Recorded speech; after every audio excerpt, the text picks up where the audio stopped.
Para poder entender los modos de articulación, nosotros podemos recurrir al ejemplo analógico del agua, del líquido, que fluye por cualquier cañería, en este caso por cualquier conducto. En este caso vamos a usar una manguera y lo que va a fluir es agua. Pero en el fondo en el aparato fonoarticulatorio lo que hay es aire que fluye también por un tubo que es justamente la laringe, la cavidad oral y todo eso. Entonces nosotros para entender los modos de articulación tenemos que entender que en el fondo lo que uno hace al generar modos de articulación es de alguna manera modificar la dinámica del flujo. Entonces, por ejemplo, para producir consonantes oclusivas nosotros vamos a suponer que es un flujo de aire que está saliendo y entonces, por ejemplo, lo que hacemos nosotros es que interrumpimos momentáneamente la salida del flujo y después soltamos de golpe y el flujo empieza a salir, se genera una presión y después sale abruptamente. Ese es el modo oclusivo. Por ejemplo, ahí tenemos consonantes como la P, como la T, en donde se cierran, por ejemplo, en la P se cierran momentáneamente los labios y después se suelta. Y el flujo de aire sale así de forma explosiva. Por eso se llaman oclusivas, porque se genera una oclusión, un cierre. Luego tenemos que hay otro modo que se llama modo fricativo, en donde no se cierra completamente el flujo, como en la oclusiva, sino que se acercan los articuladores hasta generar un cierre no completo, pero que deriva en una fricción, como esto, ¿verdad? Que deriva en una salida de este tipo, una salida no interrumpida, pero con dificultad. A eso se le llama modo fricativo. En este caso tenemos consonantes como la S, como la sh.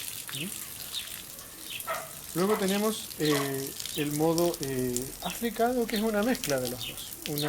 Un cierre con una posterior salida con fricción. Cierre y fricción. Cierre y fricción. ¿Ya? Es el modo africado, es una combinación de la oclusiva y la fricativa. Luego tenemos el modo aproximante, que en el fondo es simplemente una insinuación muy leve, no alcanza a ser tan restringida como para generar un chorro,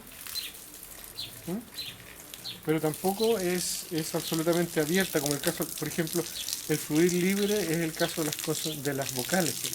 En las vocales el flujo surge libremente, sale libremente.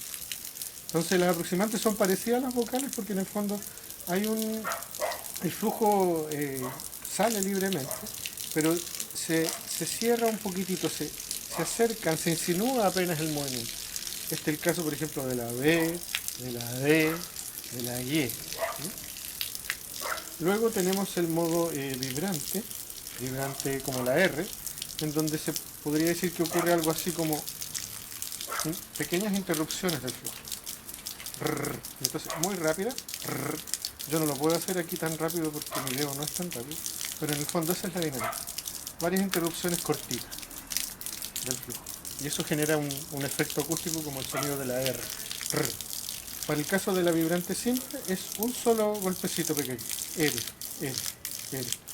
Una cosa así. En donde la punta de la lengua golpea los alveolos e interrumpe levemente el flujo aéreo.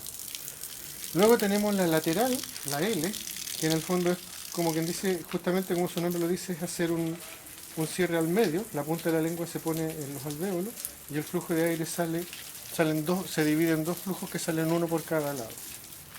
Y finalmente el modo nasal, que en realidad aquí no lo puedo ilustrar, pero sí, es como si yo pusiera además otra manguera aquí y saliera por dos canales, por la vía oral y aquí otra manguerita que está pegada que sale por la vía nasal. En el caso de la M, por ejemplo, se cierra completamente la vía oral y saldría solo por la nasal, y en el caso de la N y la Ñ se generan pequeñas perturbaciones aquí, pero sale por ambos lados, por el oral y por el nasal. Eso más o menos. Entonces, oclusiva, fricativa,